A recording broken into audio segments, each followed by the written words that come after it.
Im Namen Gottes, des Vaters und des Sohnes und des Heiligen Geistes. Amen. Unsere Hilfe steht im Namen des Herrn. Der Himmel und Erde gemacht hat. Liebe Gemeinde, herzlich willkommen zu unserem Gottesdienst heute am Heiligen Abend hier in der Martin-Luther-Gemeinde. Wir sind zusammengekommen, um innezuhalten, um zu hören wieder einmal von der Geburt Christi und um uns daran erinnern zu lassen, dass Gott uns immer wieder nahe kommt. Und was auch immer das letzte Jahr für Sie, für euch bereitgehalten hat, ob es mehr Freude war oder auch Sorgen, Dankbarkeit oder Müdigkeit, bringen Sie es getrost hinein mit in diesen Gottesdienst. Kommt mit allem, was gerade da ist und fühlt euch willkommen. Denn wir feiern Weihnachten im Vertrauen darauf, dass Gottes Licht in unsere Welt scheint. Der Friede Gottes sei mit uns allen. Und wir starten mit unserem ersten gemeinsamen Lied, O du Furchtbare.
Weissagung, Jesaja 9, 1 bis 5. Das Volk, das im Finstern wandelt, sieht ein großes Licht. Und über denen, die da wohnen im finstern Lande, scheint es hell. Du wächst laut Jubel, du machst groß die Freude. Vor dir freut man sich, wie man sich freut in der Ernte. Wie man fröhlich ist, wenn man Beute austeilt. Denn du hast ihr drückendes Joch, die Jochstange auf ihrer Schulter und Stecken ihres Treibers zerbrochen, wie am Tage Midians. In jeder Stiefel, der mit Getrön dahergeht, jeder Mantel, der Blut geschleift wird verbrannt und vom Feuer verzehrt. Denn uns ist ein Kind geboren, ein Sohn ist uns gegeben. Und die Herrschaft ist auf seiner Schulter. Und er heißt Wunderrat, Gott hält, ewig Vater, Friede Fürst.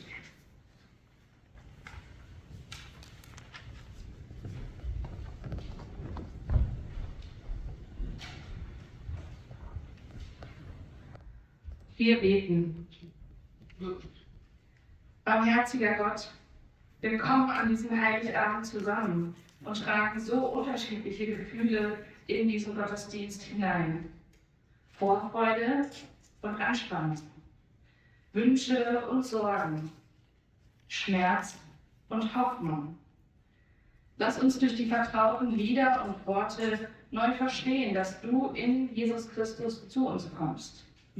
Lass uns Zuversicht finden in der Geschichte von dem Kind in der Krippe. Wir wollen neu vertrauen auf deine bedingungslose Liebe, die den Hass in die Schranken weist. Gott unserer Anfänge, sei jetzt mit uns, wenn wir warten auf dein Licht und wenn wir uns vorbereiten auf deine Ankunft in unserem Leben. Amen. Und was ich ganz vergessen habe an dieser Stelle, ist, mich ganz besonders zu bedanken bei Linda Martinkus und unserem Kirchenchor, dass sie wieder einmal für unseren Gottesdienst musikalisch mitgestalten. Also ein herzliches Dankeschön schon einmal an dieser Stelle und auch an das Team, das unseren Weihnachtsbaum wieder so herrlich geschmückt hat und unseren Altar und die ganze Kirche so weihnachtlich vorbereitet hat. Vielen, vielen lieben Dank. Und jetzt hören wir den Chor.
Es begab sich aber zu der Zeit, dass ein Gebot von dem Kaiser Augustus ausging.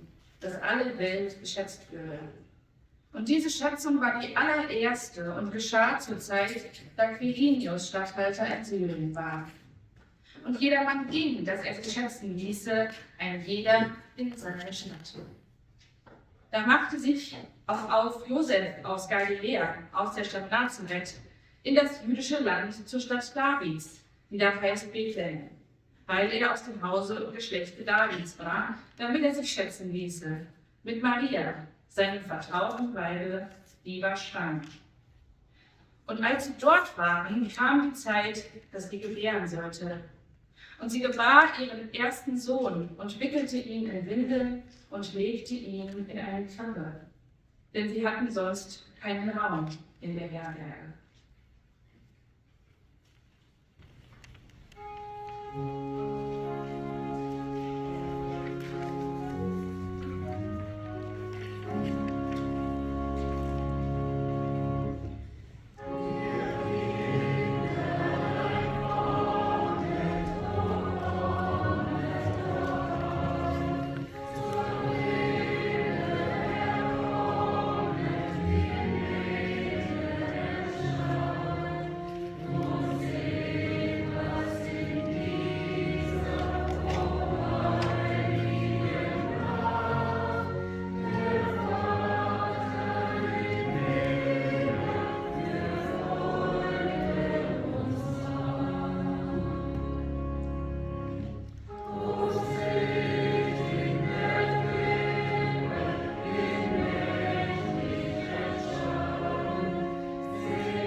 Und es waren Hirten in derselben Gegend auf dem Felde bei den Hürden, die hüteten des Nachts ihre Herde. Und der Engel des Herrn trat zu ihnen, und die Klarheit des Herrn leuchtete um sie, und sie fürchteten sich sehr. Und der Engel sprach zu ihnen: Fürchtet euch nicht, siehe, ich verkündige euch große Freude, die allem Volk widerfahren wird. Denn euch ist heute der Heiland geboren, welcher ist Christus, der Herr, in der Stadt Davids. Und das habt zum Zeichen: Ihr werdet finden das Kind in Windeln gewickelt und in einer Krippe liegen. Und alsbald war dabei dem Engel die Menge der himmlischen Heerscharen, die lobten Gott und sprachen: Ehre sei Gott in der Höhe und Friede auf Erden bei den Menschen seines Wohlgefallens. Oh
Und als die Engel von ihnen gen Himmel fuhren, da sprachen die Hirten untereinander: Lasst uns nun gehen nach Bethlehem und die Geschichte sehen, die da geschehen ist, die uns der Herr kundgetan hat. Und sie kamen eilend und fanden beide, Maria und Josef, dazu das Kind in der Krippe liegen. Als sie es aber gesehen hatten, breiteten sie das Wort aus, das zu ihnen von diesem Kinde gesagt war.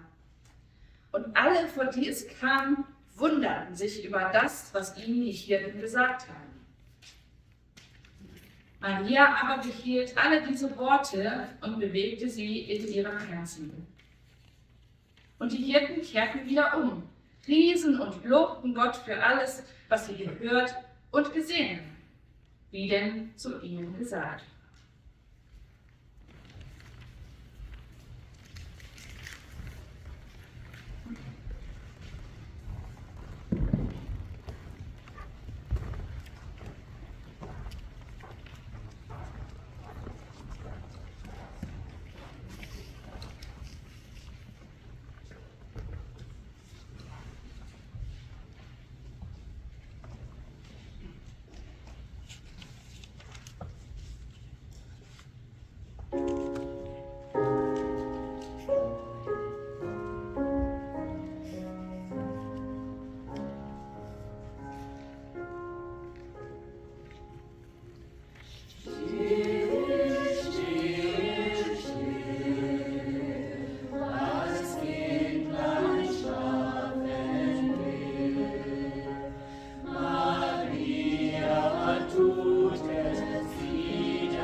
Liebe Gemeinde, die Lieder, das ist doch etwas, was wirklich für die meisten von uns zu Weihnachten dazugehört.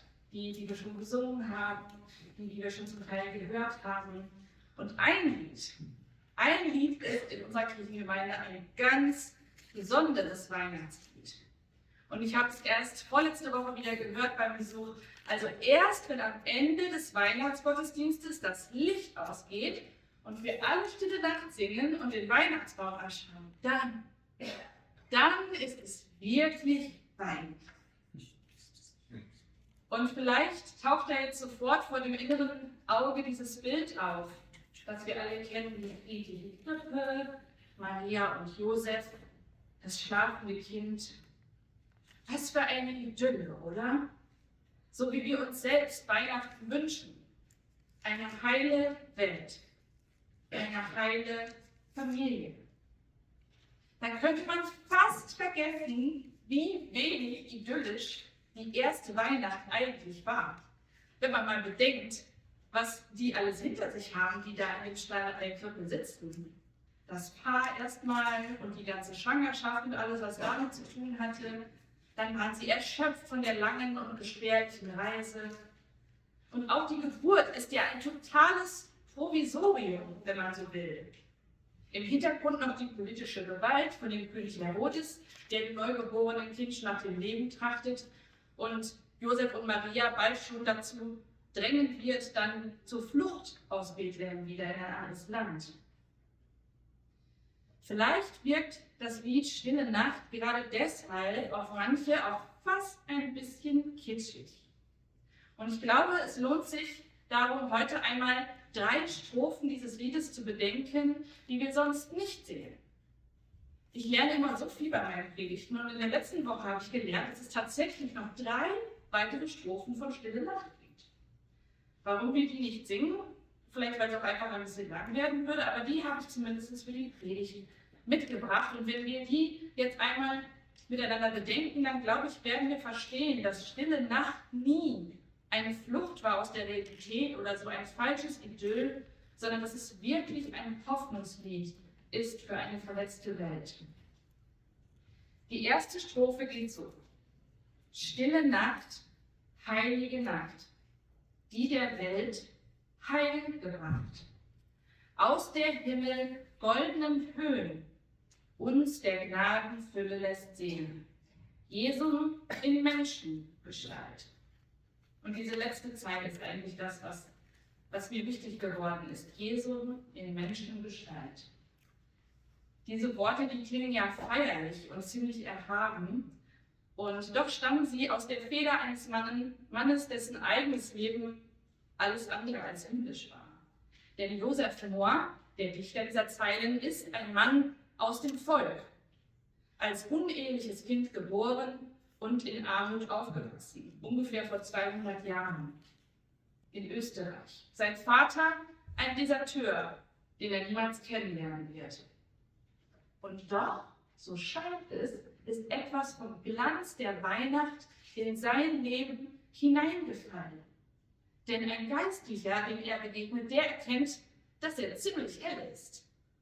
Und er ermöglicht ihm eine Schulbildung und sogar ein Studium. Und am Ende wird er dann sogar Priester selbst. Jesum in Menschengestalt, diesen nahbaren und verletzlichen Gott, den hat Josef Mohr in seinem Dienst an den Menschen tagtäglich vor Augen gehabt. Und das Vertrauen auf ihn, denke ich, hat ihm geholfen, auch in schweren Zeiten durchzuhalten. Denn Jesus wird für ihn zum Bruder und damit zum Bruder aller Menschen. Davon handelt dann die nächste Strophe.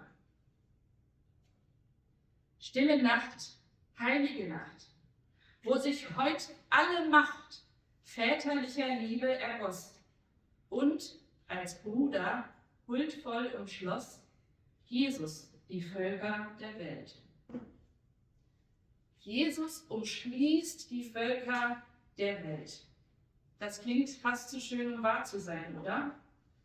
Und doch hat dieses Lied genau das schon einmal geschafft in seiner Wirkungsgeschichte.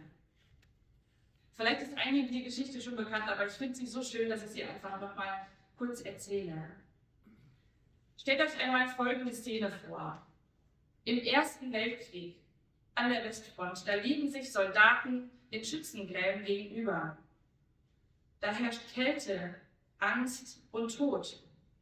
Und das sind alles andere als holde Knaben in lockigen Haaren dort.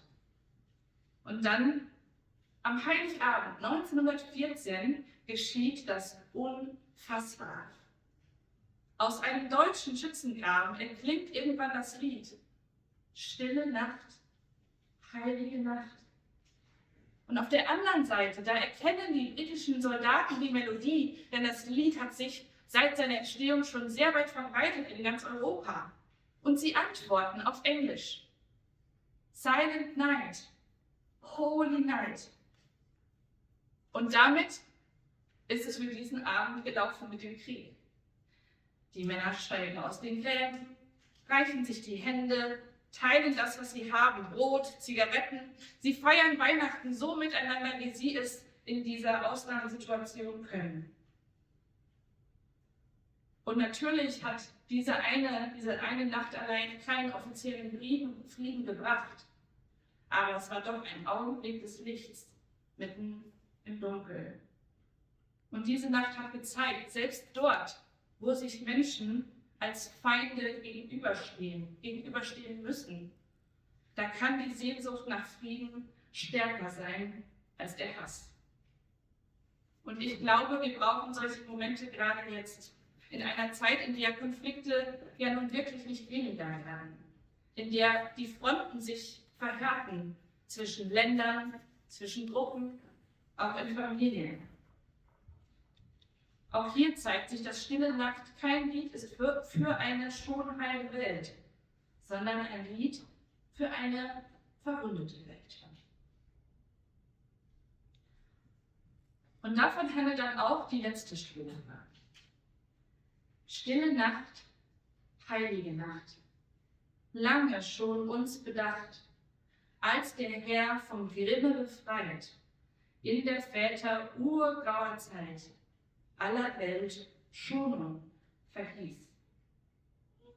Wieder große Worte, aber diese Schonung, die Gott uns in Jesus verheißen hat, diese Vergebung, die finden wir oftmals nicht in großen Worten, sondern in kleinen, unerwarteten Momenten.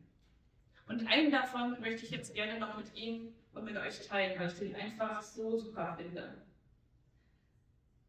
An dem Tag, an dem wir unseren sehr schönen Christbaum bekommen haben, als er aus dem hohen Norden herangeschafft wurde von unserem TUI-Team, da ist dieses Team ein bisschen in die Bredouille gekommen, als der Anhänger vor der Kirche stand. Ich war dabei. Man war auf einmal doch ein bisschen unsicher, wie man dieses Ungetüm, in die Kirche geklärt hat.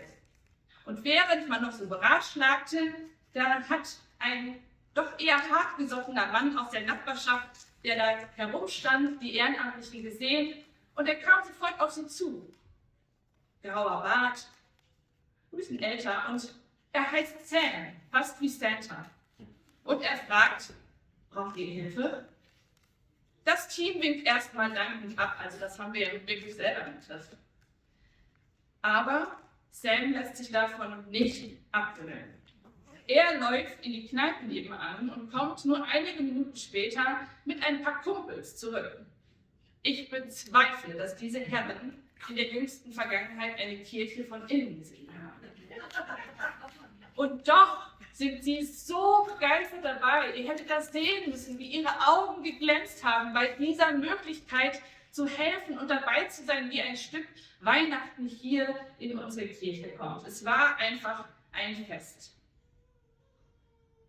Dann gingen die wieder zurück in die Bar und ich dachte, okay, das war's jetzt.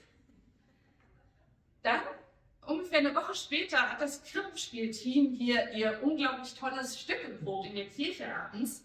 Und als die Kinder gerade bei der Pizzapause waren, auch wieder so ein Moment, wo man denkt, das kann man nicht besser planen, da hat der Sam anscheinend draußen im Vorbeigehen gesehen, bei uns ist noch Licht. Und er kommt rein und er sieht mich und er fragt so ganz schüchtern, ob wir denn den Weihnachtsbaum noch mal anschauen. Ich sage, na klar, komm rein. Und dann kommt er rein und der Weihnachtsbaum ist mittlerweile so wunderschön geschmückt, wie ihr ihn jetzt hier seht.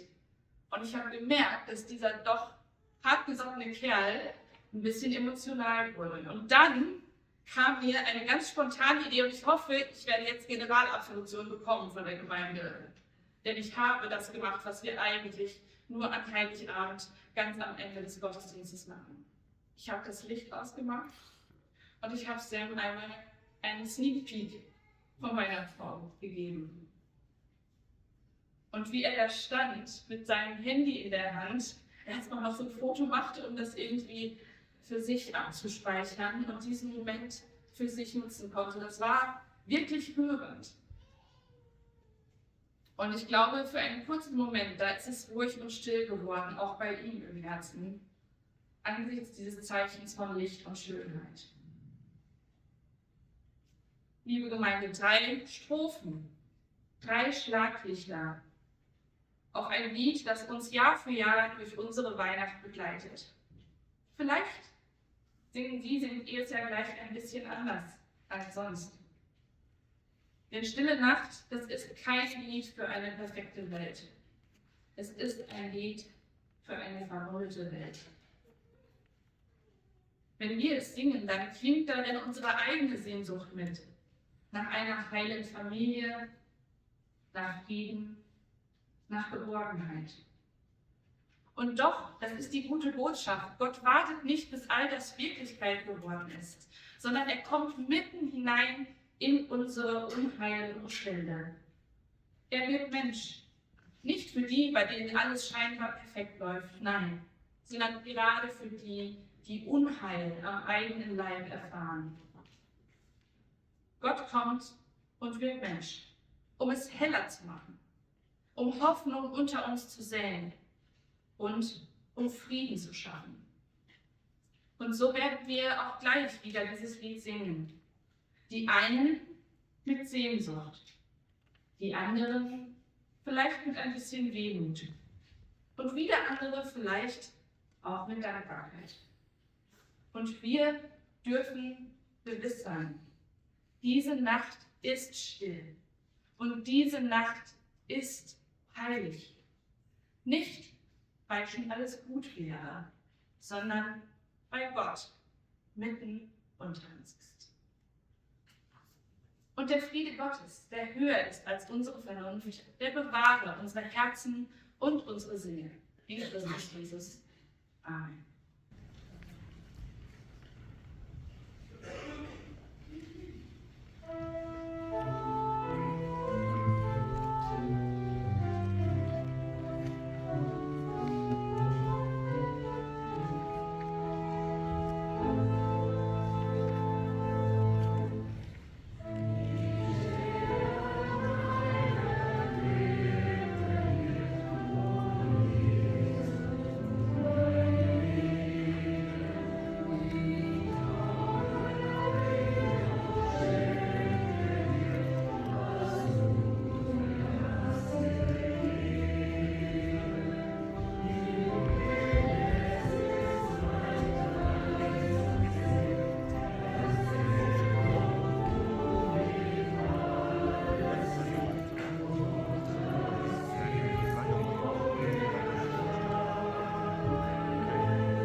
Wir halten Fürbitte und stehen dazu auf, soweit es möglich ist.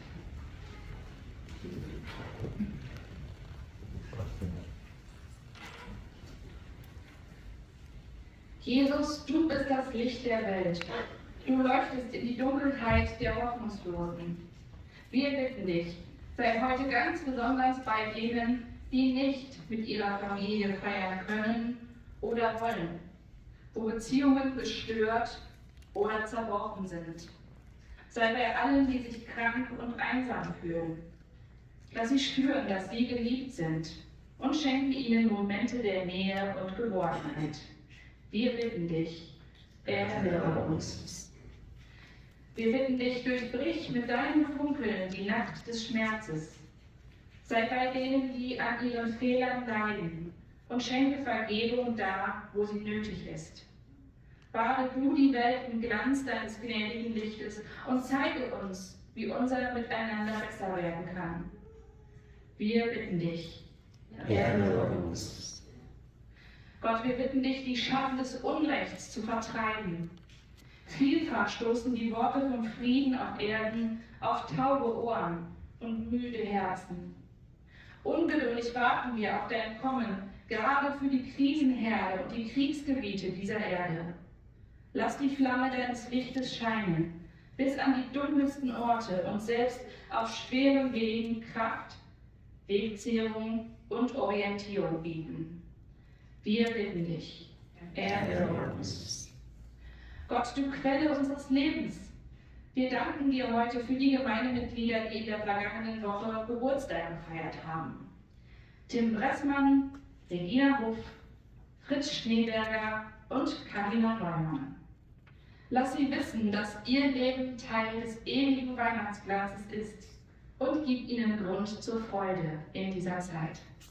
Wir bitten dich, erhöre uns. Jesus, du bist das Licht der Welt. Hilf uns, das jeden Tag neu zu begreifen und uns nach deinem Licht in unserem Leben auszurichten. Gib, dass es sich auf unseren Gesichtern und in unseren Herzen widerspiegelt, damit wir vom Licht der Weihnacht etwas weitergeben können an andere. Wir bitten dich, erhöre uns. Und alle Bitten, die uns sonst noch auf dem Herzen liegen heute Abend, legen wir in die Worte, die du, Jesus, uns gelehrt hast.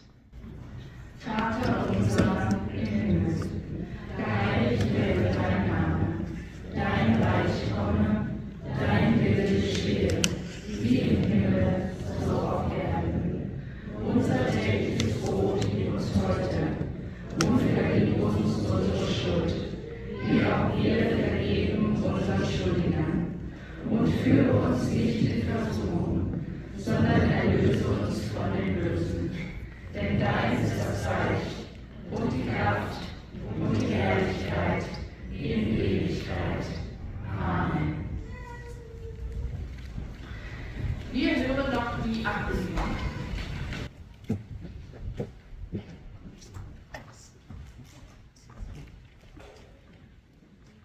Die Ankündigungen für heute Abend. Am 28. Dezember, zuerst das Sonntag im Christfest, haben wir um 9.45 Uhr eine englische Andacht und um 11 Uhr einen deutschen Gottesdienst mit Heiligabendmahl. Die deutsche Radioandacht ist jeden Sonntag um 9.30 Uhr und auf 5.30 AM und auf unserer Webseite. Der Lebensmitteldienst Zucker und Segen mit biblischen Gesprächen ist dienstags und freitags um 12 Uhr. Und wir machen immer noch den Envelope-Fundraiser im Foyer. Wenn Sie dazu Fragen haben, Jocelyn steht Ihnen gleich zur Verfügung. Danke, Dieter. Dann möchte ich Ihnen und euch den Segen mitgeben für diese Weihnacht und für die kommenden Tage. Und wenn es möglich ist, den lade ich nochmal ein, dazu aufzustehen.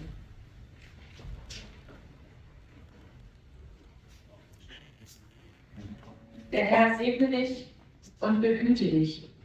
Der Herr lasse das Angesicht leuchten über dir und sei dir gnädig. Der Herr erhebe das Angesicht auf dich und schenke dir Frieden. Amen.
ist heute Heiland geboren. Tragt diese Botschaft hinaus in alle Welt.